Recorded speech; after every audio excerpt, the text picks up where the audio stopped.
All right, guys, what is going on? Welcome back to another Sophisticated Man podcast. It has been a while since I had one of these, but we're starting off the new year with a new guest, Mr. Danny. What's up, man? How's it going? Good to meet you. Yes, Good to sir. be on here, Tino. Appreciate you having me on. Mm-hmm. Absolutely, man. I reached out to you originally just because I saw we had very similar types of messaging, very similar goals. It seems like for men. So I wanted to get you on here, get your thoughts, get some ideas flowing through this conversation. For the people that are watching that might not know much about you, if you want to just kind of briefly describe who you are, what you do, and who do you serve? Absolutely, absolutely. So my name is Danny Avalos. I'm a men's masculinity content creator and mentor coach here in Canada. So I run the page Virtues Over Vices on Instagram.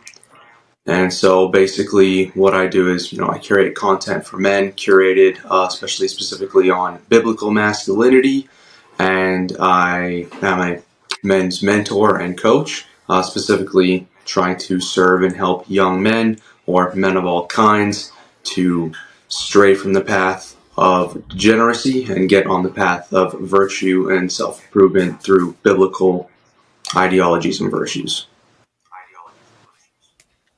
Love that. Yeah, a lot of crossover for sure. Because I do dive into a lot of religious. I would say principles. I'm not like overly religious myself, but I do tend to lean that way when it comes to like masculinity and certain things that I promote in terms of values. So a Mm-hmm. lot of crossover there for sure. I'd love to get your take on that because I love the title of it, like virtues over vices. And in your opinion, like how did that come about? Like how did you start that journey of being virtuous over vices, and like what does that mean to you? Well, I wanted to pick a name that was pretty specific and relatable to my journey. I didn't want to just pick something Mm, super generic, something masculine, something. Because I was like, well, yeah. I wanna kind of talk about, be more personable to my experiences and what I represent. So I definitely started off with a journey of degeneracy, a journey of constantly choosing vices, right? And Hmm. through through finding God, through finding Christianity, or I guess going back to Christianity, through improving myself, and through a long list of trials and tribulations, that's how I came to encompass more virtues than vices. And so one day I was just trying to figure out a name, and I wanted something that was kind of catchy. So I was like, oh, the two V's kind of work. So Hmm. It sure does. I mean, my creative brain is thinking of like really cool logos for you right now, but that's I like that title. thank you, I appreciate that.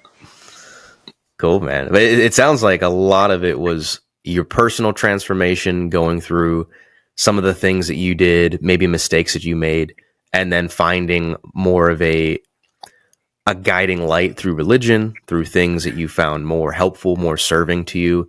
And that's essentially how you got to where you are now, right? Yeah, exactly. It was a lot of humbling myself, because I Hmm. was the kind of guy that was like, I don't need anyone's help. I don't really, Yeah. want anyone's help. I can do it all on my own, especially like from some like imaginary god or something. And Hmm. I just got to a point where I was honestly out of desperation. I was like, I can't do this alone. Like, I've tried everything to get better. I've tried everything and I've failed for the better, you know, last part of a decade. Majority of my Mm. life, like I have failed at trying to be better, trying to be the man that I've always wanted to be. So, I mean, what do I have to lose? I mean, if you're not real, Yeah. then oh well. If you are real, then I need some help. So that was kind Hmm. of where my brain went to, and yeah, through the glory of God, here I am, and I was able to go through that journey And I know that I couldn't have done that myself because, I mean, I tried so many times, and I Mm-hmm. can tell you that a year ago, Danny would definitely not believe that he's at where he's at now, especially with believing what I believe. Mm-hmm. Yeah. I definitely resonate with that because I talked about my story a little bit on my channel here, but there Mhm. was definitely a period of time where I was super lost and didn't know what direction to take. And like a lot of men, they kind of come to the place where they're like, "Yo, I'm not satisfied. I'm not fulfilled with my life right now, and I want more." And I think a lot of the times when you get to that spot, you think you need to do more to get more, but sometimes you need to do less and just like take a step back and be like, all right, what's going on here? Like kind of get in more of a reflective state, either through meditation, through prayer, through any form of like self, almost self isolation in a sense, to where you really get Mhm. clear on that stuff. And I've promoted that a lot on my channel. Um, but I think it's very interesting because every guy seems to go through, at least guys that level up in a big way, seem to go through that similar type of journey, one way or another. So what's like? What do you think the? I'm trying to think how I want to craft this question. Yeah. Yeah, what's like the indicator that a guy needs to have that time to figure out his own life? Because I know for me, it's like when you get that overwhelm, when you get a sense of like what I'm doing just isn't working, and they need to really self reflect. So, like in your opinion, when should a guy take a step back and look and analyze and get more reflective? I think the indicators of that point are going to be like how you view yourself and how you kind of view the world. If you Mm-hmm. don't have a clear purpose, a clear mission, if Yeah. you don't have any relationship with God or any higher purpose whatsoever, I think that's probably one of the biggest indicators that you need to take a step back, that you need to reflect, and you need to humble yourself down, reassess your goals, reassess your future, your life, and really, how you view yourself and your purpose, right? Because a lot of guys, a lot of red pill guys, they don't really want to answer to anything above themselves, Mm-hmm. their purpose. Honestly, sometimes their purposes are nice, they're good, they're noble. I want to build a family, I want to make money, I want to be jacked, I want to be a good dude, right? But Mm-hmm. being just a generally good dude and having a higher purpose, to serve God and actually be like a godly, virtuous, good man are two distinct things, right? I've said it before Mm-hmm. where you can be a good man without God, but really, again, who are you answering to above yourself? You're as high as the totem pole goes. And if that's your ideology, I think that's definitely a time to reassess. As well as if you don't really, and this is speaking to a lot of later teens, early to mid 20s guys. Like this was me myself. This was probably the biggest indicator is I had no idea what I wanted to do in life. I had no idea Mm-hmm. why I was even here, and that led to a lot of depression and coping, addictedness. Just being addicted to things that were cheap, easy dopamine, which I'm sure is the story for a lot of young men out there right now because they don't have anything to really drive them to be more. And so they just, kind of self medicate, self numb with whatever they have going on, whether that's porn or whatever. And so, with that, if that's how someone's feeling, kind of lost, they're don't know if they should go to university. They just got out of high school. They don't know what career to go into. They don't really know, like, what am I doing with my life? I really have no idea. That's probably the other biggest indicator that they should take a Mm-hmm. step back and look at themselves. Basically, the framework is if you have no frame for your life, if you don't know who you want to be, or at least like kind of where you are in your life and where you want to go, and Mm-hmm. how what's going to get you there, who you are, what you want in life, and where you want to go in life. If you don't know those kind of basic questions of yourself, then that's definitely a sign that you need to step back and figure that out, especially Mm-hmm. before you get in any type of relationship, because of course you're supposed to lead in the relationship, but if you don't even know where Mm-hmm. you're going, where are you leading her to? Just in circles, right? So Mm-hmm. Yep. I said, oh my gosh. I say, I agree with that. First of all, 100%. Like, I say that so many times. Like, if you're a dude who doesn't know where he's going, well, you can't lead a woman. Like, where are you going to take her? Because you don't know where you're going. She's not going to know where you're going. And you guys are both lost together. It's like, you're just wasting each other's time. So I totally agree with that.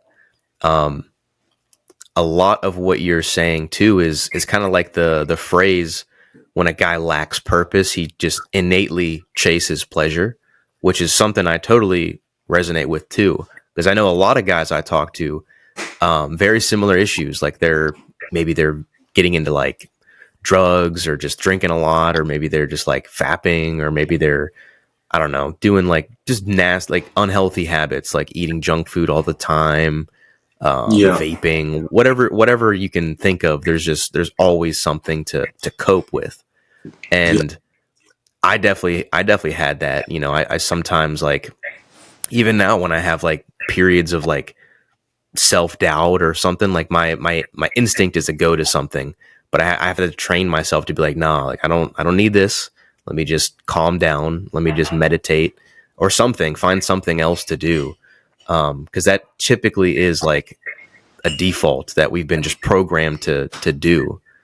Um, and I wanted to speak on that because I think that that's a big problem that especially affects men, because there's a lot of men that we talk to. I'm sure you've talked to a lot of men that they don't really have a sense of purpose, or they don't have like a higher power or calling that they feel inspired to do. What do you think the cause of that is? Like, why do you think we're in this place in society where there is a lot of men that don't have that identity or that purpose in their life? well, yeah, that's a great question. Honestly, I would say we're living in a very effeminate, secular culture, right? The world likes to be separate from God. The world likes to be very individualistic, and especially Mm-hmm. the Western world, right? Specifically Yeah. America, Canada. Um, Honestly, I don't think we teach young boys or really anyone to have a higher purpose aside from their career. You know, Yeah. Yeah. we don't perpetuate having a family. We don't put that as an idealistic role to have. You know, no one's ever said to me, "You should be a father and a husband, or you should do all these things." They're like, I've never had "Just do that. you, bro. Just figure it Yeah. out. Just Mm-hmm. survive, basically." You know, and I think that's the message that young men are getting.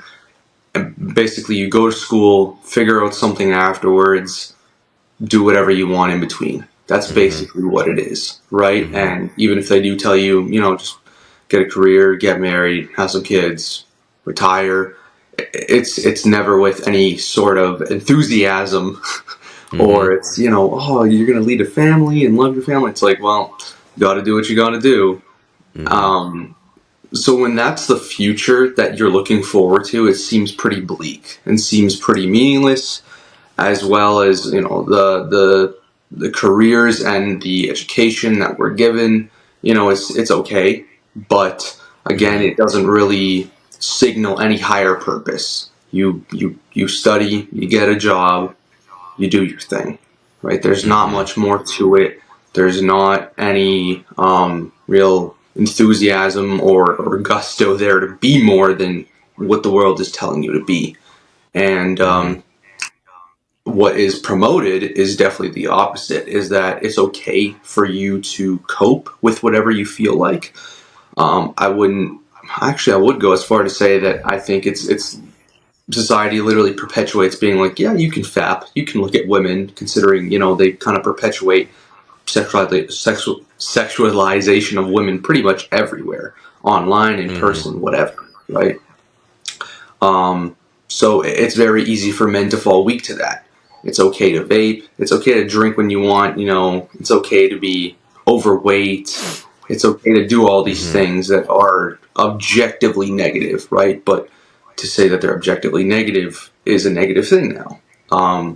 So Yep. how is Yep. any young man supposed to feel that purpose when, you know, society perpetuates that you don't really need God, you're an individual, you're fine, do your own thing, figure it out, and, you Mm-hmm. know, very much glorifies the person's individualistic feelings over objective truth or reality, especially in Mm-hmm. modern society, right? Because you can just create your own reality, you can create your own truth. So there's no real objective thing that anyone really wants, right? Like money to Yeah. survive and other cheap pleasures. You know, so what else is a man really going to want to do aside from Mm-hmm. get those things that he's told he's supposed to get? Get money, get girls because, well, we like girls. You know, there's not really much more than that. Get the things, get the cars, because what else are you supposed to fill your time and that emptiness with, right? Mm-hmm. Um, and I think that's, again, why so many people turn to, you know, idols like Tate, because he has some good, a little bit of good in his message. He does, right? Mm-hmm. And they see this masculine guy who has all those things, so they turn to that and they completely idolize it because it's so completely different than what the world perpetuates. So they kind of feel like they only have Mm-hmm. these two options, right? If they are into that, which is be with the red pill and like actually getting onto the toxic side of masculinity there, or be just effeminate, weak, and docile with what society perpetuates. There's no middle Mm-hmm. there, which Yeah. I always say that, you know, Christ is the middle of being a man but not being a degenerate, which can get conflated, right? Because Mm-hmm. that idea of the macho hyper alpha man is kind of degenerate at the same time, right? Because he's kind of just sleeping around. He's not actually exercising a lot of self control in Mm-hmm. a lot of ways. So again, those are the ideologies that are perpetuated that we're brought up with, right? You're never really taught how to be a man in a lot of Yeah. ways, or really how to be a good man in any way. So Mm-hmm. I think that's definitely a lot of the contributing factors, and that young men have, and there's no clear purpose as to why they really are here, and no one gives them any indicator as to why. Mm-hmm. Yeah. I mean, I think you summed it up pretty perfectly. Like I could branch off into so many different things from that, but like as far as the education system, 1,000%, like we are not taught even just basic human survival thing. Like we're not taught how to like form relationships. We're not taught how to be mindful of ourselves. We're not taught about, like you said, purpose. We're not taught about how to actually make good money and like generate wealth for maybe yourself, Mhm. your family, whatever. We're not taught any of this stuff. So that's a whole other rabbit hole, which I think that we can go down. That could take a whole podcast on its own. Um, Mhm. but as far as the what we were just saying, like men are not taught how to be men. I think that's by design. Now I have a theory. I mean, you can call it a theory, but honestly, I think at this point, it's essentially just a plan that's been in place for a while. I think that's by design because if you take men out of the equation, then what comes in its place? It's big corporations, industries, government, all these things that take the role of what masculine men are supposed to have in society, which is to provide, to protect, to lead. And if we're not there, they kind of come in and it's like, all right, we're the big dogs now, essentially. We're the men in society. So I think a lot of that is um for a reason. Like the people know that if they have strong men in society, you usually have a pretty good freaking culture. You usually have a pretty good sense of community. People are generally like more fulfilled and happy. I mean, you can kind of base that on just history, like what's happened through history when men are like actually like good men and actually like protecting their communities, their tribes. Typically, they thrive. Um, so I think a lot of that comes back to men getting almost shamed for being men. Like you hear that word toxic masculinity tossed around so much in mainstream culture. It's like, what does that even mean? And I do think that there's sides of, like you mentioned, sides of manhood that can become toxic. Like if you're a guy who's abusive, for example, or a dude who's overly violent or can't control his emotions. He's, you know, almost a masochist in certain ways. Yeah, that's toxic. But I think what happened was culture has become so anti-man that they just started saying everything's toxic masculinity. Oh, a guy wants to approach a pretty girl, that's toxic masculinity. Oh, a guy wants to improve his body, that's toxic masculinity. Like, it's not everything's toxic masculinity. So I think that that has become an issue, a big issue.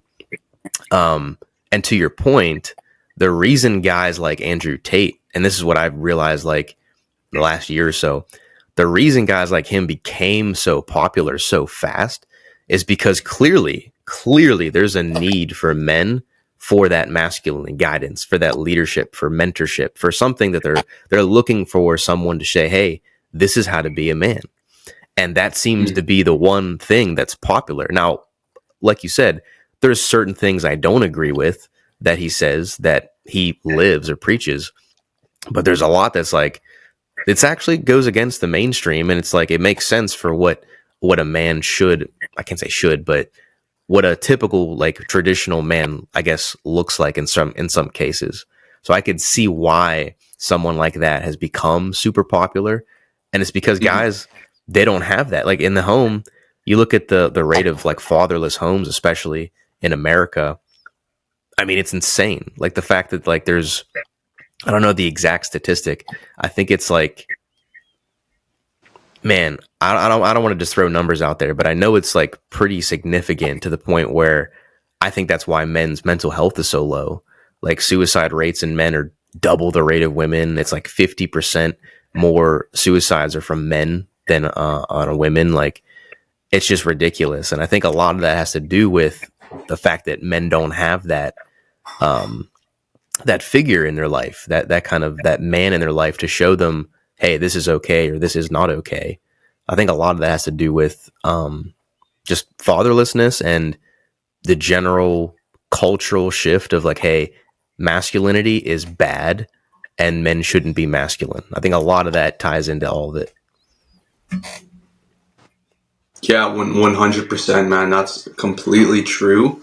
When the society's lacked and void of a masculine frame, of a masculine role model, of course, the Mm-hmm. first time, especially if I'm a 14-year-old boy, and the first time I see it is this bald dude on YouTube, and he's got everything I like. It's like, Uh-huh. oh, okay, and he does say some true things because the red pill has some things correct, right? It does. Yeah. However, Mm-hmm. it just comes from a very secular worldview. But if you actually apply a biblical lens to some of the red pill ideologies, that's how you would make it not, corrupt and go astray. Um, because the basic things of traditional masculinity, being a traditional man, wanting to provide, wanting to be a protector, needing to be mentally and physically strong, of course, those are always going to be good things, right? But Mm-hmm. they are not the end all be all, right? And Yeah.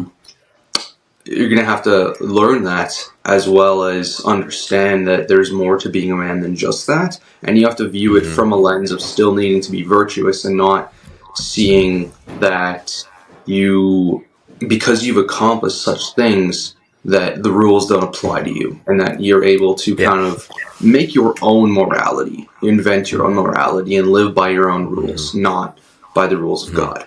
Right, and Mm-hmm. that's the thing. To people like Tate, he believes that he's the top of the totem pole. He doesn't have to answer to anyone, and Mm-hmm.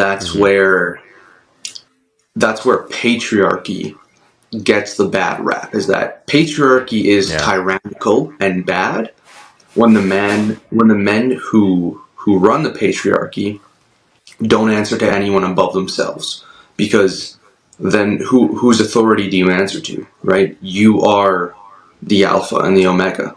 However, Mm-hmm. biblical patriarchy is true patriarchy, because you lead, but you're not leading by your own will, because we're humans. We're sinful, we're flawed, and to think that you're going to make the best perfect decision every single time to lead a country, government, family, or anything is foolish and egotistical. So Mm-hmm. a man has to answer to something greater to himself, right? In the biblical order of the family, men are at the top. You know, women are behind, not because they're lesser than, but because we're the ones who are tasked with the honor of being able to provide, protect, and lead them, and we get the headship from God, right? You get your instruction from that, because if you're not getting leadership from something greater than you, it's going to be the percentage of you leading them astray and becoming that tyrannical husband, father, and man skyrockets. Mm-hmm. And you Yeah. know that's kind of just the reality with that. But you know, even so, men are going to see people like Tate and kind of idolize that. But you know, that's the reality of how we are, right? I think as men, it's very easy to go and idolize what we see, and especially when we're young and impressionable. Mm-hmm. Yeah, I mean, especially because men are very visual, so we see something and we're like, "Wow, I like that," or it's shiny, it's cool. We're attracted to that, and that's why we're so drawn to women because physical beauty just pulls us in. Which again, it's evolutionary. Like that's how we got to where we are now. Like if men weren't visual, I mean, would cavemen be able to hunt and find the prey and or find the animal that they needed to hunt to bring back to the cave? Like there, all that stuff plays a role. So there's a reason for it. But yeah, like if you're a slave to your nature, then um you can you can get pulled into things that you maybe don't want to be pulled into. And Right. I think it's a very interesting perspective too. You said like as far as leadership goes, one people that say that they're the leader, they're the top, they're the everything. Usually, I see this in like part-time jobs where they're like the manager comes in and everybody asks, "Hey, who's in charge here?" And the manager is like raises his hand, "It's me, I'm the boss." And it's like anybody that says that, I've always been like, "You ain't the boss, dude." Anybody that's had to say that they're in charge or say that they're the leader, you're probably not, because it's Mhm. like it's projection. You want to be, but you really know that you're not that person. So it's interesting Yeah. when anybody claims that they're. I think it was a J. Cole song that he said beware of any man that claims. I forget exactly the lyric. I don't know if you know J. Cole, but one of the songs he says beware of any man that claims to be a king because deep Hmm. down he's in denial or something along those lines.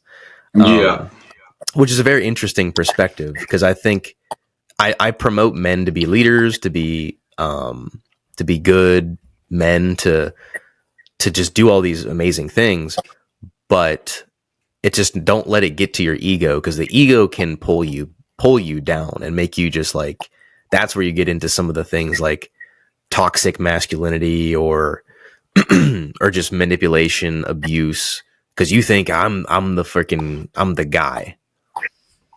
Right, right. You think you're infallible. Yeah. And that's why I believe that men need God. Um, Hmm. and because you need something to ground you, right? You need something to Sure. remember that you are an insignificant little ant in this world, because you are. In the grand scheme of the universe, Hmm. well, your Bugattis can be crushed with a single rock. You know, like Right. they're meaningless, right? Mm. You get in one little accident, you're well, as you can see, you personally, guess what? You can't go to the gym. Your body is not going to be the same as it was, right? You Hmm. get paralyzed, well, whatever, right? Like things can be taken away Yep. so easily. Our flesh is destroyed with paper. That's how easy it is Yep. to cut us and make us bleed, right? Hmm. And we have to remember our mortality in that way, and just remember that we are not the end all be all, truly. And Right. this, like no matter how much you achieve, you don't you don't supersede God, and you never will supersede God. And that's how a Hmm. lot of men are when they get with that ego, right? Top Yep. G. Like think of how ridiculous Hmm. that name is, right? Like almost calling himself a god, and Hmm. you know, he says he went to Islam and all this, but that's because, you know, a bunch of things. I think that's not even true. I think he just He just Mm-hmm. says he did it, but he doesn't actually practice anything. And It's for even PR. so, Yeah. exactly. Yeah. And even so, he picks a religion where you can have multiple wives, where that's a thing, right? And that's, Yeah. I'm just, you can't kind of have those sense of morality where things don't keep you accountable. Mm-hmm. Christ keeps you accountable. It makes you have a mirror up to your face and say, this is Mm-hmm. everything wrong with you. And that's Mm-hmm. something why I believe, Christ is the truth, because it's one of the only ways of living that it shows you yourself in the worst way and makes you reflect on that, right? Not to make you hate yourself, Mm-hmm. but to make you understand how flawed and insignificant you are, and that everything you have truly is a blessing, and that everything you have is not from yourself, right? Because all Mm-hmm. the things that we have, they don't come from nothing. They come from something, right? Of course, we do the work. I always say, or I mean, I saw this, but I like the saying is God rows the boat, or sorry, God steers the boat, but we have to row it, right? I can't Mm-hmm. pray to God every night and say, please, get my Instagram up and I don't post ever, right? Like Yeah. that's Yeah. unrealistic Yeah. to say. Mm-hmm. But something you were saying about those guys who, they act like they're in charge, usually are the ones that are like overcompensating.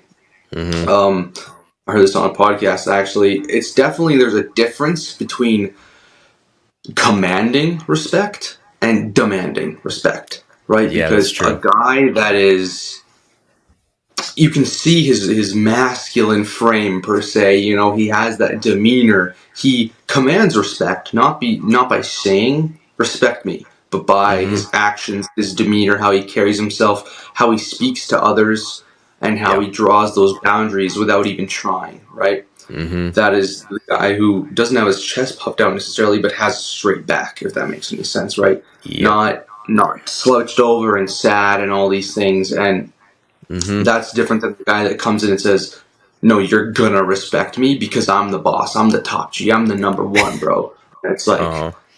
I don't think you are. I really don't. Right? Mm-hmm. Like, if you have to say it, you definitely don't believe it. And I'm definitely somebody that used to fall in the category of anything. Right? Like, yeah, I go to the Sure. gym, bro. Yeah, I do this. I do this. Like, it's because you don't actually believe that in yourself. Right? Uh-huh. Um, Yep. Anyone who has to like fit in that they're an entrepreneur in every sentence when they meet someone, their business is failing for sure. For Yep. sure they are, Mm.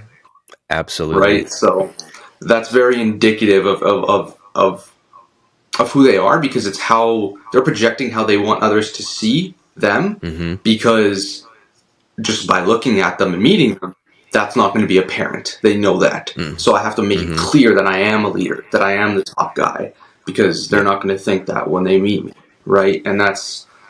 Yep. And commanding respect is how you become that tyrannical dude, right? Mm-hmm. No, woman, you will respect me. I am the head of the house. I am the number one. I'm the man, so you have to respect me. Mm-hmm. Versus, I'm a good man, so either way, she's gonna respect me. She's gonna listen to me because she loves me and she trusts me Yeah. because I've shown that I'm a competent, good man. And under pressure, I'm not going to freak out. I'm not going to get mad at her. I'm going to be able to hold that frame no matter what happens. And she trusts me, versus her just being like kind of afraid of you, and then she has to trust you, right? Mm-hmm. It Mm-hmm. comes back to that. Would you rather be loved or feared? Well, it's kind of almost in that middle a little bit to an Mm. extent, Sure. right? Like, you don't want to be a guy that people will just come up to and smack your girlfriend's ass or something, and you do nothing, Yeah. Yeah. right? Or they know they can just kind of push you around, push your buttons, and oh, Danny's chill. He's not going to do anything. Like, no, you have Yep. to. Any respectable dude's gonna be like, okay, no, that's not cool, right? Mm-hmm. You're not going out looking for fights, but you're not gonna let someone pull some stuff, right? Mm-hmm. And that's actually something I talk to a lot of Christian men about. Is Christian men have this prominent stereotype, which is true, about being kind of weak, the church going nice guy, and because they're like, oh, well, Jesus said to turn the other cheek. That was in regards to not seeking revenge when someone does you wrong, right? That's not saying that if someone does you wrong continuously, you just let them do it with no repercussions, and you just let people do whatever they want. Christian men are always like, kind of spineless, weak, the nice church going guy. And there's definitely so much truth to that. That's why there's no masculinity in it anymore. And that's why a lot of guys like Tate have been like, well, the West was built on Christianity and now it's weak, which there's definitely some truth to it. Like, you go to churches, there's pride flags, there's a bunch of femininity. It sucks, right? What was supposed to be the ideal of masculinity is now all inclusive, and all these things. Yeah. And like there's ones here, and it's like, oh, okay, well, at least it's a very good indicator for me to like, nope, we're good. But it's just like they're like, well, Jesus said to turn the other cheek, right? And I'm like, well, that's in regards to, not seeking revenge when somebody does you wrong. That's not saying you let them keep slapping you over and over and over, and you do nothing about it, right? Yeah. Jesus never said let people come and rob you and smack you and piss on you and then you're fine. Like, no, step up, have a spine, be a man, like, again, don't go out looking for a fight, but if someone tries to hurt your family, you don't just be like, well, Jesus said I can't do anything. Like, that's not really how it goes. Well, that's just using an excuse to be weak. Yep. I think Jordan Peterson says this a lot, and I love that he talks about this exact thing.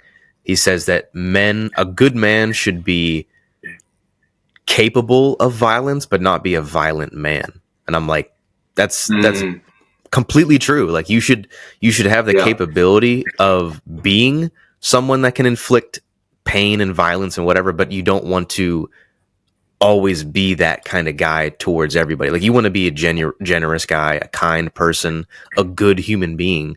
But if somebody like threatens you or your family or your girlfriend or something, your wife, yeah, you want to be able to tell them, hey, you're not going to do that to me. Like, don't tempt my life or my family's life. Like you want to have that capability in you. So it's so freaking true. You're talking about like having your woman respect you, having your woman kind of follow your lead. I think guys really overcompensate that. They think, oh yeah, like I need to tell my woman, don't go to the clubs, don't do this, don't do that. It's like, bro, you don't have to tell your girl I mean, to be honest, if she's that kind of girl, she's going to do that stuff anyway. Like you probably don't want to even be messing with her if you have to tell her, hey, don't go to the clubs with your single friends and they're wearing like almost no clothing and they're drinking. Like, do you really want to be with a girl that does that every weekend? So just like keep that in mind. 100%. But even if that's not the case and like she maybe occasionally wants to do that like once in a blue moon, you don't have to tell her that. If a girl really respects you and she admires you and sees you as a leader, she's not going to want to do those things anyway, because in her mind, she's thinking, why would I mess up a good thing with this guy and go do something stupid and risk that? Because girls are always thinking, from a very risk-oriented lens. If I do this, is this going to lead, or how do I put this? They're very emotional. So they think, is this going to cause more pain in my life or is this going to cause less? Is this going to strengthen the success rate of me having an offspring? Because that's like the main thing that they like. That's one of the major things of being a woman is having your period, having a kid, childbirth. So they're always thinking, is this going to lead to a healthy offspring, a healthy life? So if you're messing up a chance with a guy that they see as their ideal dude, they're not gonna take that risk. They're gonna take the safe route. So I think all of that stuff is very pushed in the red pill specifically. Like you see all these podcasts where, man, it's so funny. I see guys like literally like screaming at these girls and calling them trash and just like making fun of them and all that. And it's like, man, it's so funny because the reason these girls disrespect them is the reason that you just said. Like they don't command respect. Like they're talking to them like they're like second class citizens. Well, what do you think they're of course they're going to respond to you like you're an asshole, or they're going to say something rude to you because you're being rude back.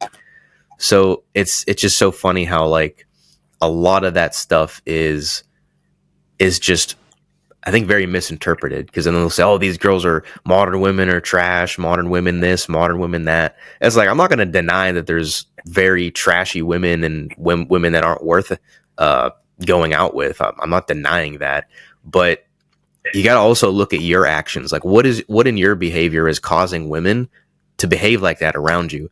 Because I just made a video about this. Like, I can go up to a girl who's maybe she's very masculine, very argumentative, very combative towards one guy, but she's talking to me, she's very sweet, she's very caring, she's very nurturing. It's like there's a difference there. But it's the same girl. It's just how are you presenting yourself in the world, and how's the world responding to you? So I think a lot of that has to do with just looking in the mirror, like you said. Yeah, absolutely. I mean, all these guys, they want to complain about hoes, but Yeah. they're the one who are making hoes. Mm-hmm. Like, you're just as bad because like, they love to exempt themselves for sleeping around, but like, logically, if you were sleeping around with all these girls, there's gonna be no one like that has a low body count left by virtue of like elimination, right? Like, it's Mm-hmm. illogical, Uh-huh. and they never want to hold themselves to the same standards. No, Yep. women and men are not the same, but I believe, I commented this on your post, I believe that chastity is important, because Mm-hmm. even if you're like this high value man, you can get any woman you want. I would respect a Mm-hmm. dude so much if he was like, yeah, but I'm waiting till marriage. I'd rather control myself. I'd rather, not waste my energy on that, because I know that it's not going to really bear any good fruits. Like, Mm-hmm. such a high level of self control, and they preach self control Yeah. and discipline in every aspect except for that, right? Mm-hmm. And it's really just discipline when it's convenient for them, and that's why I agree that red pill is, honestly, it's like feminism for men, Oh yeah. because it's like whatever you want is best, right? Sexual Yeah. liberation, your individualistic things, no marriage, no family. What does that sound like? It sounds a lot like just feminism, right? You're preaching Mm-hmm. someone the best dream they can think of, all the all the benefits, but none of the responsibility. And I mean, you're completely right that sorry, I was trying to think exactly what you were saying here, but honestly, these guys, they want to always point out someone else's red flags, but never look at their own. Oh, I'm pretty sure it froze. Oh, did it freeze? Yeah, it did for a second there. Okay, yeah. But all these guys, they love to look at, they look to shame these women, get mad at them, all Yeah. these things. Mm-hmm. But they are entertaining the same low class stuff themselves, right? And Yep. they love to talk about hoflation, like, oh, there's no good modern woman. Well, the same can be said for men, though.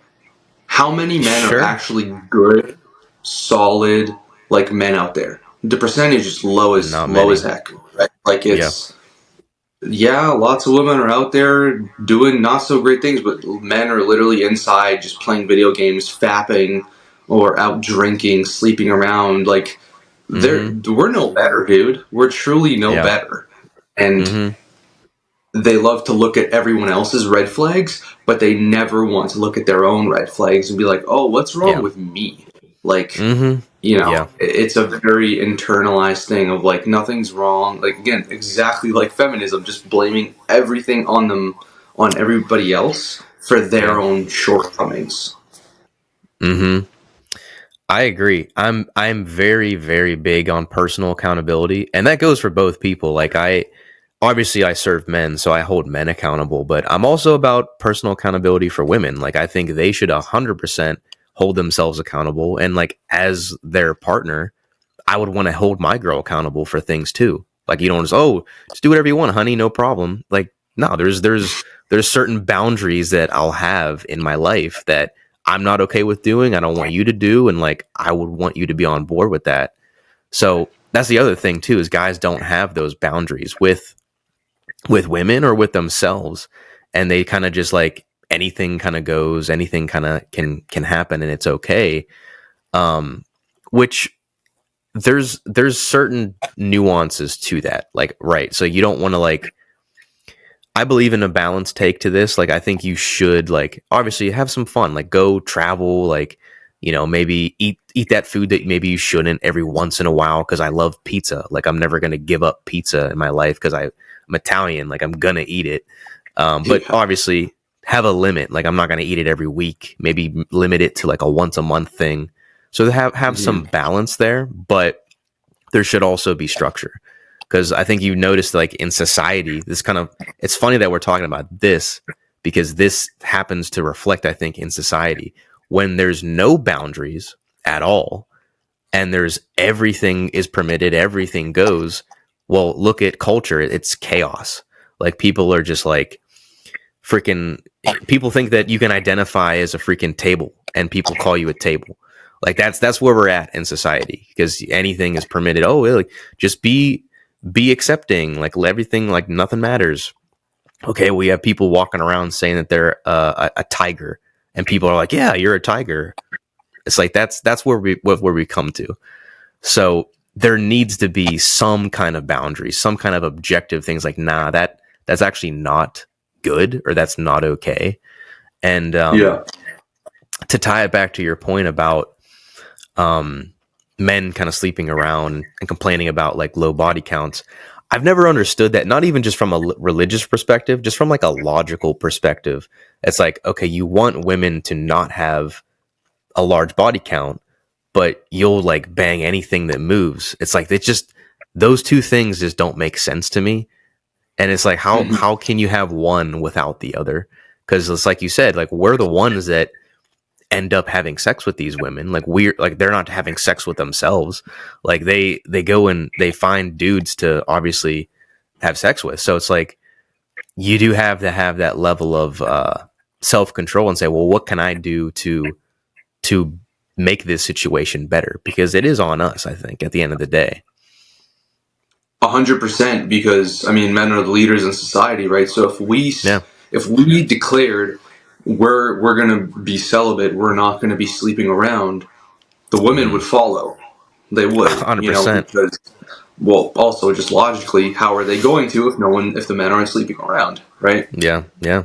And but if it's vice versa, if the women try to do that, but the men keep doing it, it's not going to matter, right? Because Mm-hmm. men are, I would definitely say, men are definitely more stubborn in that way, and Yeah. they're more motivated by those physical things.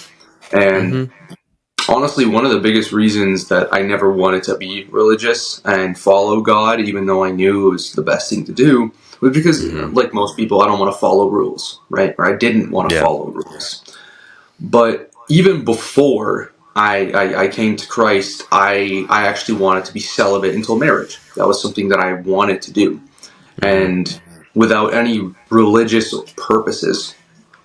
And so I think that objectively, even if someone doesn't, believe in God or doesn't follow Christ, they should still be celibate. Because I mean, I made a lot of content on this because a lot of guys love to refute this and argue this, but I believe there's a lot of standing on it, even from a secular standpoint of showing self-restraint, showing self-control, and just the fact that sexual liberation has been shown to contribute to the decay of society. And the fact that if men are sleeping around, they definitely become weaker mentally. Yeah, so Talk about it. even before I came to Christ, even before all Mm-hmm. that, I wanted to be celibate. I knew that. Right. Now I have a pretty specific past. I talk about it a fair bit on my podcast, or sorry, on my Instagram. Not in Mm-hmm. depth because I probably get shadow banned, Yeah. but Right. uh, basically, I was addicted to porn like severely for over 10 years. that led to a lot of sexual degeneracy. Not just, hooking up and stuff like that, but like being like addicted to sex and other things like that. Just a lot of Mm-hmm. not so good stuff. And of course, that would be indicative of poor impulse control, poor emotional control. And I know not every man is like that, right? Not every Mm-hmm. man has gone like to the mental hospital, been addicted, had these things. But that's the thing. It all starts with a little bit of lack of self control, right? It's Sure. degenerate, meaning it gets worse and worse and worse over time. Mm-hmm. And so, even though not every man might have had such extreme experiences and had, I guess, have such a strong catalyst for being like, no, I know where that leads. I think that there's a lot to be said, and a lot of reasons for wanting to be celibate until marriage, even if even if you don't believe in God yet. And Mm-hmm. so it shows that one has no self control, right? Mm-hmm. Two, I know there's no man who's like, oh, I love women who sleep around. So again, you're being a hypocrite. Again, there is double standards because, men and women are different. It's not like, paying for the first date. There are differences. Mm-hmm. But to say that the differences mean that you get to sleep around as much as you want and then shame people, women for it, is just hypocrisy. And Mm-hmm. that's, a state of hypocrisy that men have been using for a long time.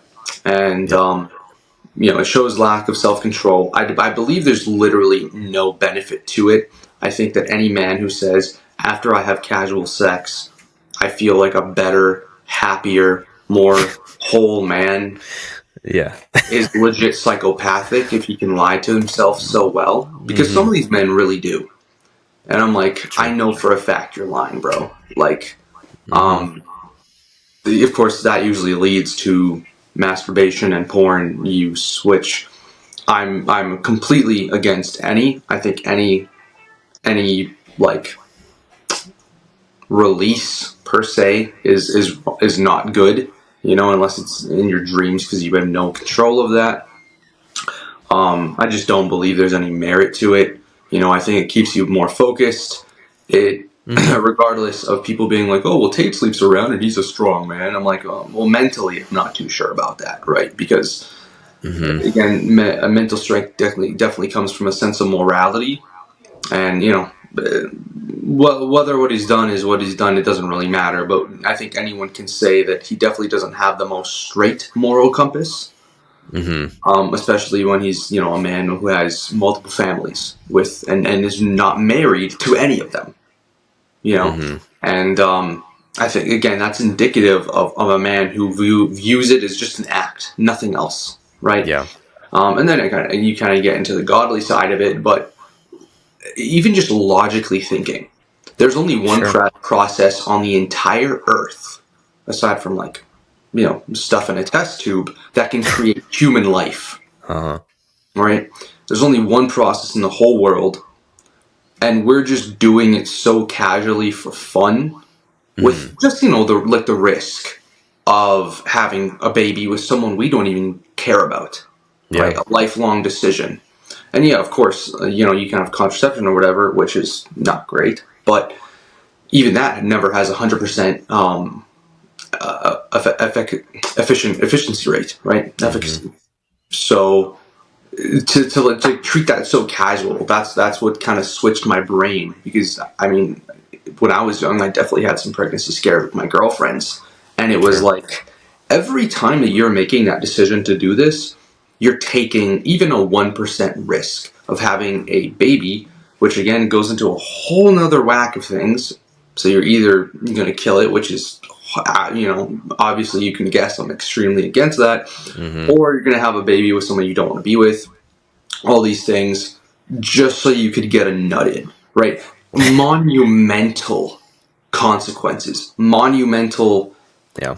psychological consequences. No, if no men are feeling better after, you can definitely guarantee that women who are more emotional, no woman, no matter what, how feminist they are, is like, I feel great after being used for sex. Like, even if it's just friends with benefits and we're cool with each other, like, let's be honest, we were not made for that. We were made to be like together, have families, love each other, have like real intimacy. But like real intimacy is gay now, right? Like it's, oh, you want to get married and have a family? That's stupid.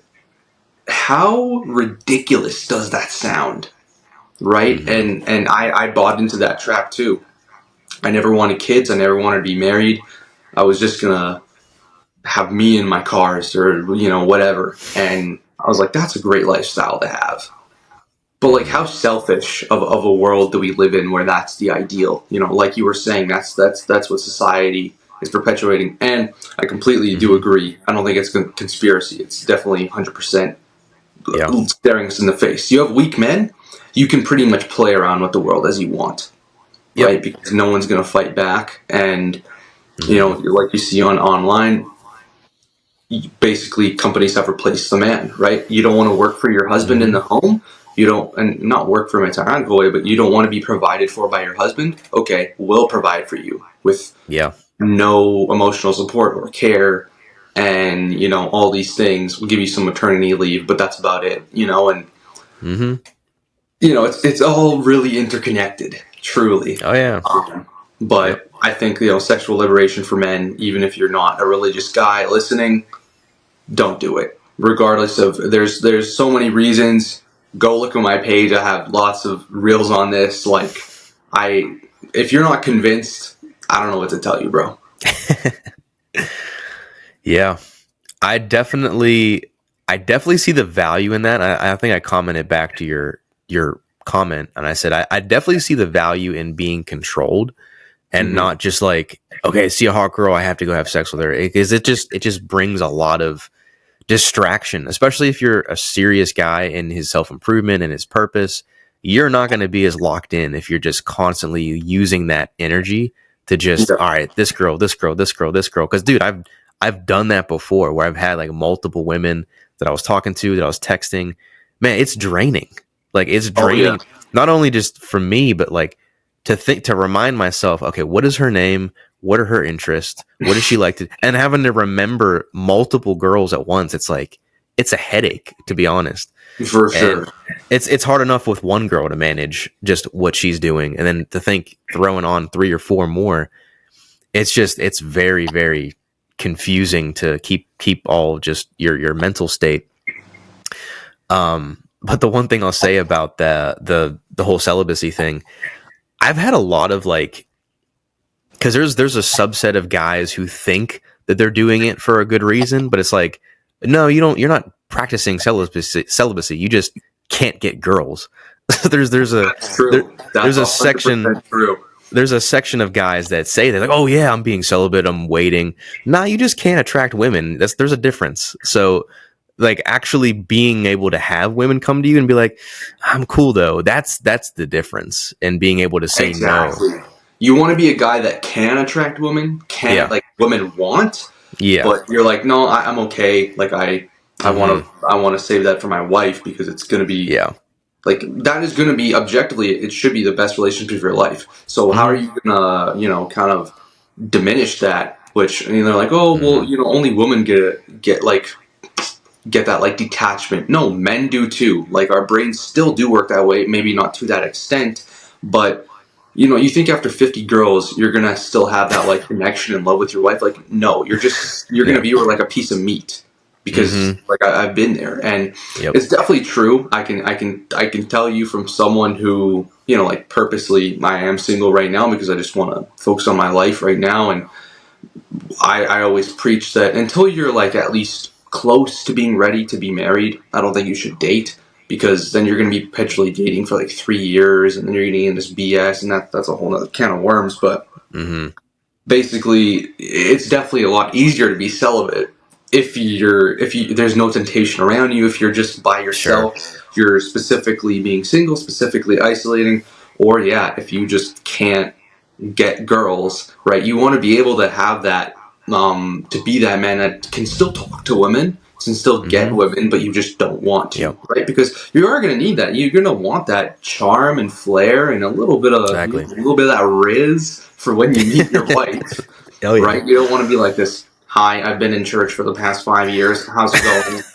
Like, bro, Yep. you're never gonna find a wife like that either. So, Yep. which it can be hard to balance because how are you gonna learn to have social skills with women if you're not approaching them? Well, honestly, I would say just practice talking to just people in general. Not in a romantic way. Just act normal around them, right? Just be a normal dude, and even just if you can, if you're wanting to get in a relationship soon for marriage, just you can practice just going up to them and saying hi, introducing yourself, and leaving. That's it. That would help you get more comfortable. Um, not approaching them in that kind of way, but just being comfortable, and just, Yep. I used to be this guy that used to put women on pedestals. And then there's these other guys that do the opposite and view them like garbage. Like, Yeah. I'm like, they're made of the same flesh as me, bro. They are. Like, they're different, yes, but they're still just a human being, right? Yeah. And I definitely think that women like when you treat them and see them like a human being, not as For this sure. godly person, and not because they're hot, or not as this worthless person, right? Like, they are just human, just like us, right? So just treat them accordingly. Treat them, it's still different, of course, than you would a man, but they can definitely tell when you got that, like, either simp energy or like your like garbage energy, right? So I've talked about this before, where men have a really hard time on pretty much everything being well balanced, or I know a Yeah. lot of men in this space hate the word balance, so like calibrated in Sure. being able to kind of dial in depending on where they're in, but also just being able to be like balanced, like Yep. they're either a stoic Sigma male with no emotions, or they're like a soy boy who just cries and cries. And it's like, have you never heard of a medium, like a healthy medium before, guys? It's, Yeah, it's man. weird. But I get it. I used to be like that too, right? It's either you're 0 or 100. Yeah. Which I'm a pretty extreme guy. I'm pretty black and white on most issues, as you can probably tell. But I understand there are grays in the world. I think if you operate in mostly gray, then the world's going to look gray, Yeah. and nothing's going to be clear. Like, which is the world we live in right now, right? Sure. Like, there's no objective truth or reality anymore. There's no objective God. There's no objective this. There's no nothing, right? Everything could be anything, and everyone's right and everyone's wrong. I used to think that like that myself, and that is like a clear way for the world to burn. Because if everyone's right, then no one's right, That's right? so Like, true. it makes no sense, and then that's one of the biggest arguments for God. It's like, well, if everyone's right, then no one is really right, right? And it makes no sense. So there has to be an objective truth. There has to be an objective reality, in what we look at, or else men are going to fall, Yep. right? So I agree. That's a very interesting perspective because, like, I think everybody wants to be right, and everybody has that desire to, like, I'm the person that has all the answers. I know what the. It's like none of us really do. Like, none of us really have all the answers. Like, even in the wisest person in the world, like, he still is searching for truth, for information. So to say that you're like always right, I mean, just think of the arrogance that is. Like, yep, you don't actually know. And I've been told I'm a pretty smart person. I'm sure you get that too. I've been told like I have a good advice that I give to people, the clients that I coach.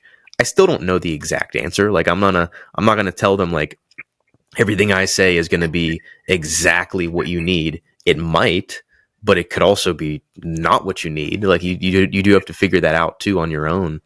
Um, so there definitely is a part of that. Um, I want to tie it back real quick to the celibacy the celibacy thing we were just talking about, yeah, because I think that's such an interesting topic that guys don't talk about as much, or even really like understand as much.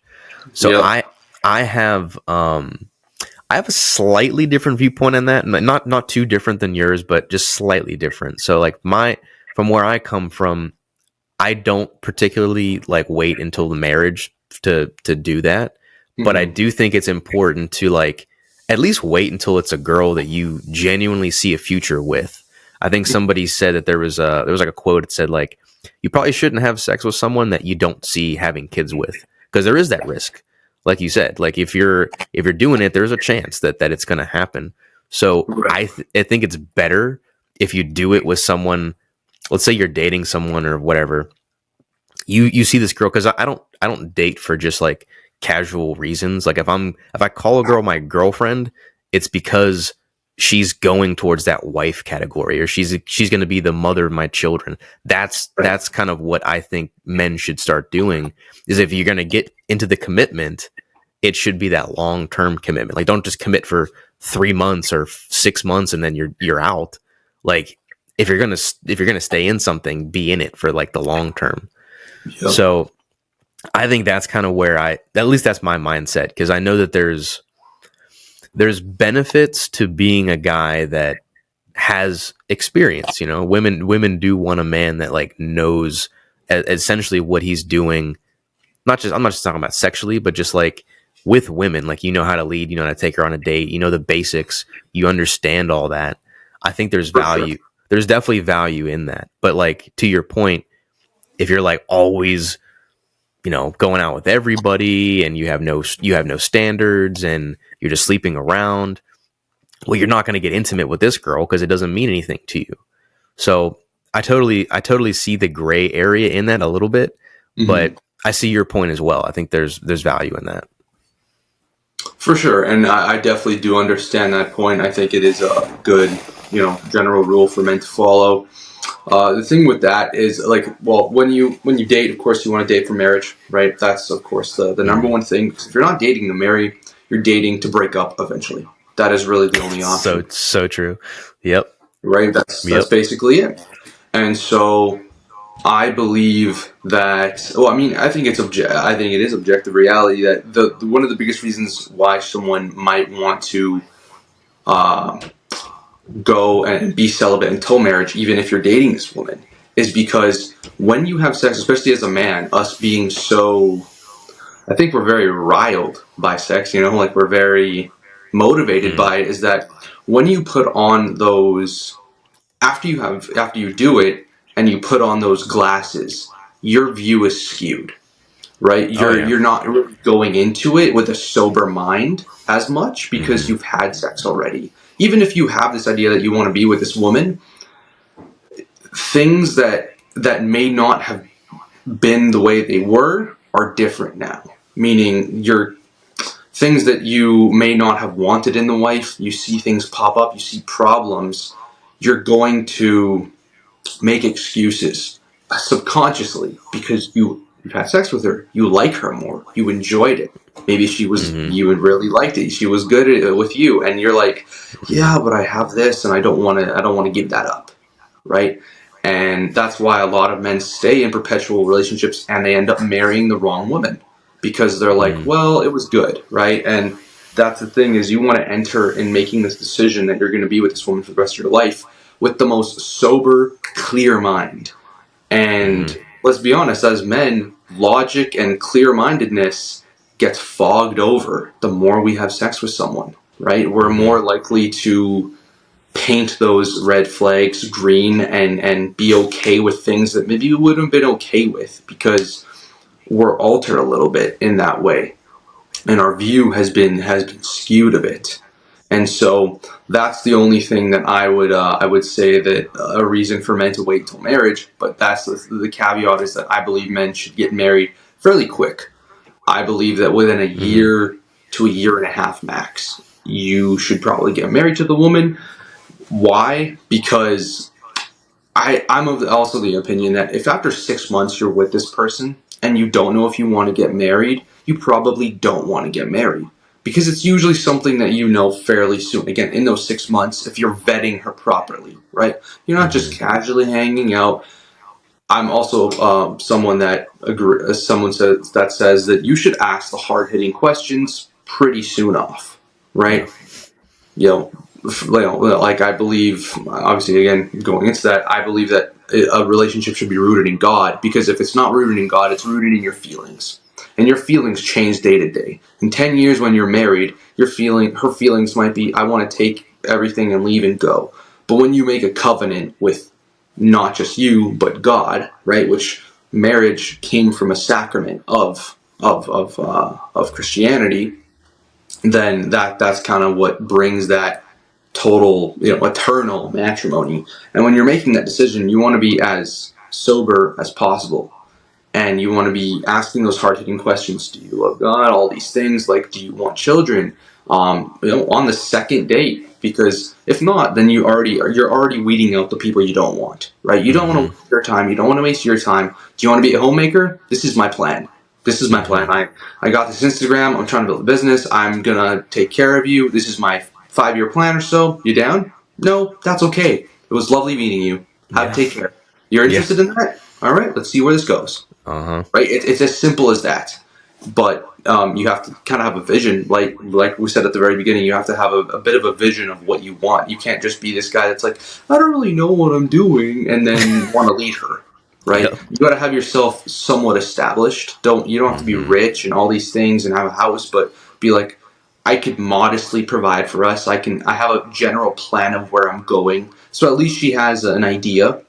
And then, once you've vetted her properly, and again, you can't vet someone properly if you're kind of drunk in your own mind from sex, because it fogs over your perception 100%. It definitely does. Even for the strongest of men, it will make us view things that, in a way that maybe are a little bit softer than we would have with a completely sober mind, right? Because you're not attached to that feeling that she gives you. You're not attached to any physicality. And then when you get to that finish line, a year later, then that will definitely be worth it in the end. Like, I think even if you're not religious, how beautiful is that to be able to share and build such a connection without even having to touch each other like that. That means you're like, okay, this is a solid. Like, we're gonna last forever. That's kind of the whole point, is it not? Right? Like, that's the marriage is forever, guys. Just in case you didn't know that, because a lot of people don't understand that nowadays. Yep. So I think that definitely helps with vetting and finding that wife. And if you're willing and she's willing to wait, a couple months, a year to be celibate, then what can you not go through together? If you still, after a year of not having sex, or 8 months or whatever, and you propose and you're not bored of each other, you enjoy each other, you see the same views, that's going to be indicative of something really strong and good for the long term, right? Sometimes you have those friends that you only hang out with them when you're like at the sports game, or you're drinking, or like you're smoking, or whatever, or like, I used to really be in cars, so we'd only hang out at car shows and car meets and stuff. But when you're not doing that, it's kind of like boring and you don't know what to talk to them about. That's what it's like when you're having sex, because you're like, more and more you're like, oh, I only really like, maybe you do like this person for other things too, but again, you want to approach it from the most clear and sober mind and be like, it's just an add-on. It's just a really nice extra add-on that we get, right? But aside from that, you could be okay if you weren't able to have sex, right? Because what if one day that you're not able to have sex together, right? Because, I don't know, something that happens. You have to be okay with that. And you have to be like, okay, that's fine. It was just an extra, not a like main pillar as to why I decided to be with her. And I've heard this as well, is that, yeah, maybe she'll want to, you want to test drive the car before you buy it or whatever. But the thing is, it's like pizza, right? People say sex is like pizza. Well, bad pizza's still pizza. Yep. Like, sexual chemistry is not just something you build, or not something that's just inherently like, oh, it was perfect or it sucked, right? It's something you build over time, especially if it's with your wife and you're like, yo, we got a long time to figure this out. Let's have a good time, right? And that's something that you have to remember, is, of course, you want to have a good time, you want to please her, do all that stuff, but it's an experience, not a performance. You're not Johnny Sins, bro. Yeah. Okay, so you don't need to be doing no crazy stuff. Like, just have basics down. If she loves you enough to marry you, you're in shape. Like you're good, bro. You'll be okay in the end. Mm-hmm. And that's something that can be built over time. You don't need to test drive the car before. She's probably a normal person, so it should be fine. Like unless there's some bodily things that are wrong with you guys, then like it's not that difficult to kind of understand. Mm-hmm. And even if that was the worst case scenario in the world, okay, you found this woman that you love enough to marry. Oh, this ex isn't perfect. Time to divorce. Like You're right. Right. that's really your reason why after. That's gonna Mm-hmm. be the caveat there. Like, come on, guys, have a little bit more class than that, right? Like, and Mm-hmm. she's a woman. You're gonna like her regardless, probably.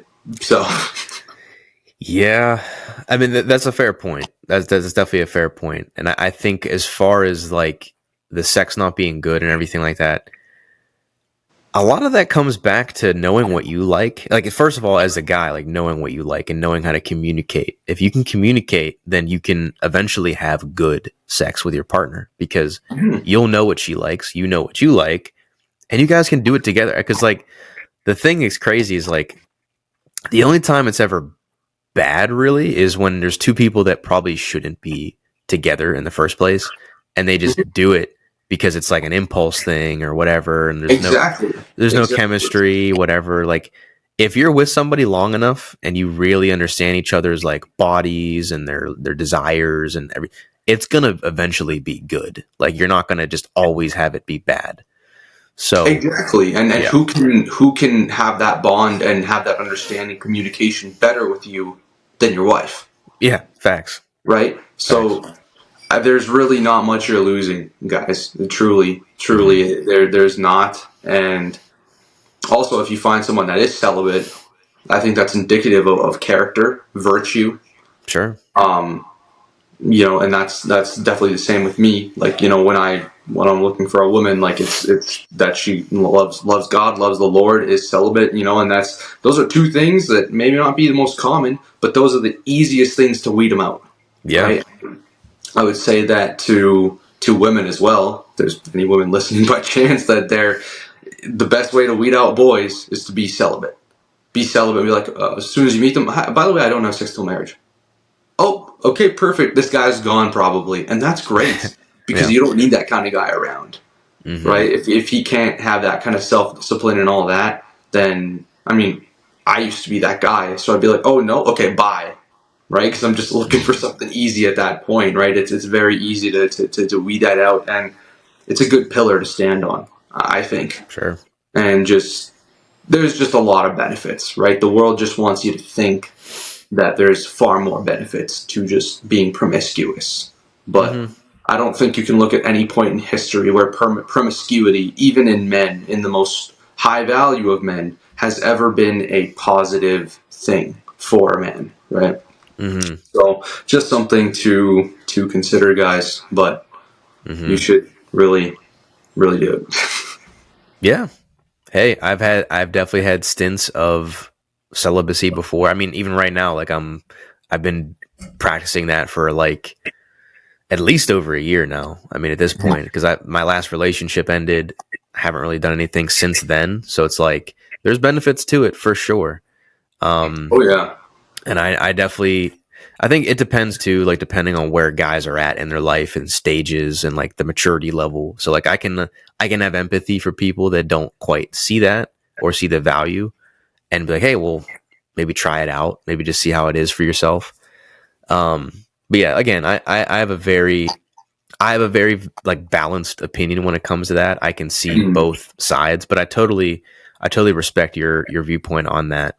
Um, and I think what's important too, even if you're not practicing exactly what we're talking about here, at least pick this up is like to vet properly for a woman, like knowing what you want and knowing where you're going and knowing how to ask the right kind of questions to get a Mm. girl that you understand that she's going to be an asset to your life. Because I think that's the number one reason for divorce is because people get into relationships that they had no business being in a relationship with, and the guy had no clue oh wow, I didn't know her family was batshit crazy, or I didn't know that she had all these red flags I didn't even look at.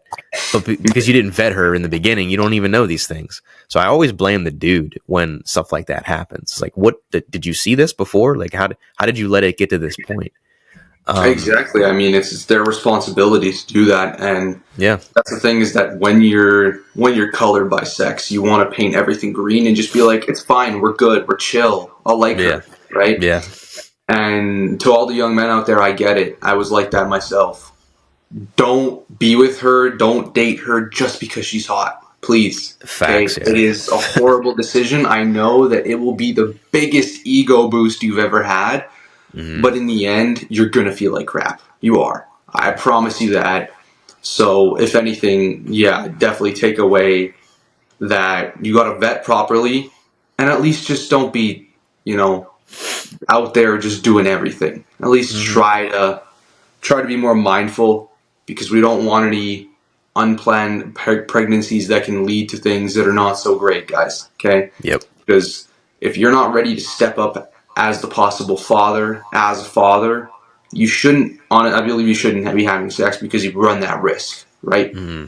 And then that was another logical thing for me was that unless I'm ready to provide in like 9 months, because there is definitely the possibility of that, then I probably shouldn't be even running that risk, right? Yeah. Because it's a big risk with heavy, heavy implications and consequences at the end of the day, right? Hmm. So, 100%.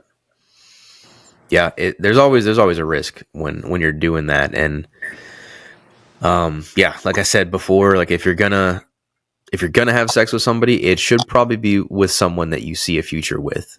Whether yep. that's yeah, whether you are married or you're getting married or something like that, or you're in a relationship, it should be with someone that you see. Okay, there's aligned values, there's aligned vision, and she makes sense. You guys make sense together, and Hmm. I think you get those questions answered fairly. I agree. You do want to answer those questions fairly quickly, because if Yep. you wait a month or several months and you still didn't realize, oh wow, you actually have a very big different worldview than I do, and now you're months into it and you're already in that like honeymoon phase, you're not going to think clearly because you're like, oh, I'm all lovey dovey, etc.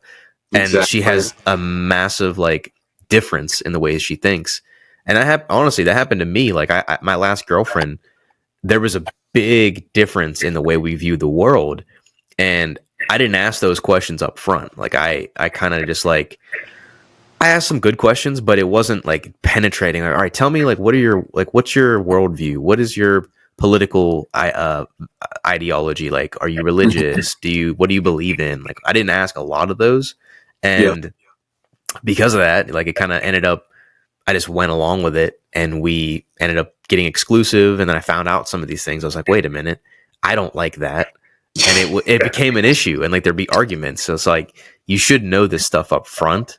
I think the Yep. one caveat I will say is like the first date, you probably don't want to be asking a lot because you don't want to say, oh, you meet somebody and then like, hey, by the way, like you want to have kids, or et cetera, et cetera. You want to Mhm. still maintain a level of like funness because Yeah, women want to have fun, so you for don't want to sure. make it like an interview off the Yeah. jump. But yeah, like weave those questions into the interaction, like second, third date, get a little deeper, especially if you see potential in this girl, get a little deeper. Like, hey, tell me about your life. Like, where do you want to go? Like, do you want to have kids? Like, what is your plan? And just get Yeah. clear with what she wants to do. Absolutely. I mean, yeah, first date, you kind of hook it in, get a little bit. I would share a lot about like I like a little bit about it, like, Hmm. oh, this is what I do, I'm a man of Christ. This is what I do. I have this Instagram. This is my beliefs on that. Hmm. Yeah, I'm just kind of looking for that. You hook it in a little bit, and then if she's Yeah. interested, second, third date, I would go in and be like, so yeah, I want kids. I want this and that. This is the kind of life I'm looking for. Because the thing is, if she's not even interested in that at all, we're just going to be wasting each other's time, right? And Yeah. um, if she's not like jumping at joy at the idea, but she's a little bit interested, I would see where that goes. But if she's Sure. like blatant feminist, where she's like, nope, that's never gonna happen, then be like, okay, that's all good, thank you, I appreciate Mm-hmm. your time. If she's like, that's interesting, I've never thought about being like a stay-at-home wife, or I don't know, I've never thought about having like kids, or I don't know. I'm like, well, and then kind of see how she feels about what you're talking about, right? But it's better to Yeah. get those out in the open Mm-hmm. and be called a misogynist or whatever than Yeah. than to have it come out later on, Mm-hmm. right? And to be like, these are my views, especially me. I'm a pretty extreme dude. I'm very black and white. Like, Mm-hmm. there's one God, this is this, that, there's that. If you're cool, let's do it. If Yeah. not, that's cool, right? Mm-hmm. You got to have your non-negotiables, and you got Sure. to have your standards and the things that, because those are your non-negotiables, your worldview, Yeah. your religious views, all those. You can't paint those green. You can't change Yep. those. Um, Mm-hmm. but if something, she doesn't like the kind of music you like, et cetera, like those things can be overlooked in life, right? But Yeah. these are the things you don't want to leave for a while, Mm-hmm. right? Because again, you're in a way on those like second, third, fourth dates. I feel like you're getting in a bit of an interview style, and honestly, be in that way because the job she's trying to get and the job you're trying to get is marriage. That's the ultimate one, right? Mm-hmm. Because again, if you're not dating for marriage fairly quick, you're going to be wasting a lot of time. These people get in perpetual relationships for 3 years. We get engaged, we move in, we get a dog, we travel, then we break up, and then I repeat it all over again. Mm-hmm. And it's like, oh, I don't know how I got to be 30 and I'm not married and have no kids. It's like, well, you wasted your 20s that way with a Mm-hmm. perpetual relationship where you're having sex, you're cohabitating, you're like, because here's the thing is that if you're cohabitating already, you're having sex, why are you going to propose to her? Mm-hmm. Right? How many guys are literally dating for like 5 years? She's like, when is he going to propose? Why would he propose? He's already living like he's married. That's true. Like, That's what true. what more is he gonna gain? Nothing. And then you Mm-hmm. get these men who are like, yeah, I'm not gonna propose. We're chilling. Mm-hmm. So, and I'm not saying go and rush to get married if you're celibate so you can have sex because you shouldn't. But that's definitely like a bit of a nice motivator because you're like, nope, nope, nope. Okay, we're ready. Sweet. Like I know a lot of the celibate Christian couples are feeling that because they're like, yo, we just want to get married so we could do this. And Mm-hmm. but it kind of gives you something to look forward to. You don't get all the spoils in the beginning, in Mm-hmm. a way, right? We're just like, Kate, we're moved in. Kate, we're having sex. Kate, we're doing whatever we want. And it's like, okay, 2 years later, you're like, man, this is boring because we already did everything already. We already got all the fun parts out, and Mm-hmm. just get those hard hitting questions out there, guys. Do what you got to do, and if you're like me, you're gonna get called a misogynist. You're gonna get called messed up, probably. I haven't yet, but I know people like me have. Mm-hmm. So that's okay, right? If they don't like the word patriarchy, there's the door. Yeah. Yeah, there's usually like a warning sign if a girl has like blue hair and she says she hates the patriarchy and Yep. she's all about feminism. Like those are my like top four red flags. Like I'm out like Yeah, immediately. no, that's fair. Like the boss babes, you Yeah. know. Yep. Universities here in Canada are super liberal, and almost Mm-hmm. everyone's in university, so Yep. they got like feminist studies, Aboriginal studies, all this stuff, and oh man, it's crazy, but Mm-hmm. that's why it's easy to weed them out, right? And Yeah. in a way, people are like, oh, it's so hard to find a godly good woman. Well, same thing. It's hard to find a godly good man, but the good Sure. thing is it's very easy to kind of sift through that criteria, right? You Mm-hmm. can basically say one word and like patriarchy, and they're like, you can already tell from there. So Yep. vet properly, guys, and because you only want to get married once, you only want to have kids with the person you want to be with for the rest of your life. So these are big things. Don't treat them so casual, Mm-hmm. right? 'Cause I used to think that way too, but this stuff is heavy, right? And we can't be complaining about marriage and all this and divorce and if we're not going to step up and make the right decisions and take responsibility and just make decisions all willy-nilly and do whatever we want, right? Because then we're just Mm-hmm. acting like women. Facts. I love that. That's a great way I think that's a great way to segue into just closing it out, because that's pretty. I don't have much to add off of that. I think that's very fair. Um, yeah, we talked about it a lot, man. We talked about, like, Yeah. society, men, religion, purpose, relationships, marriage. We really hit a lot of Yeah. things. So any guy watching this, you could just sift through, watch this back a few times. I say that all the time, but, like, there's so many things you're gonna miss first time around. So just go back, rewatch it, take some notes, because there's so much information in here that we just shared. You're not all gonna process it all at once. So Yeah. definitely go back and watch this. I definitely enjoyed this conversation, man. I think we both have very similar beliefs and worldviews. There might be some nuances with certain things here and there, but for the most part, they're very similar. Um, and yeah, man, I had a great time talking, and appreciate you hopping on the pod. Yeah, man, I really appreciate that as well. It was it was a good time, man. I really enjoyed this conversation, and it was really nice to see your view on things, and I do respect that. So I appreciate you, man. Hell yeah, brother. Same here, man. If people wanted to check you out and just kind of see more about what you got going on, where can people find you? So you guys can check me out on Instagram, Virtues Over Vices. I will be making a Twitter soon, so wait for that. But yeah, I post pretty frequently on there, guys. So check it out. I got lots of content on what we talked about: biblical masculinity, virtue, and if you guys are needing help with any addictions or anything that you guys are going on with, you guys can hit me up for mentorship on there as well. Nice. Yeah, and I'll leave all of his links down below if you guys want to check it out, as well as my own. You know where to find me. My Instagram, I post daily reels as well. Um, I also offer coaching if you want to check out my descriptions, and you know where to find me if you want to work with me as well. So outside of that, that's pretty much all I have. Danny, thank you again for hopping on, bro, and looking forward to having any future conversations.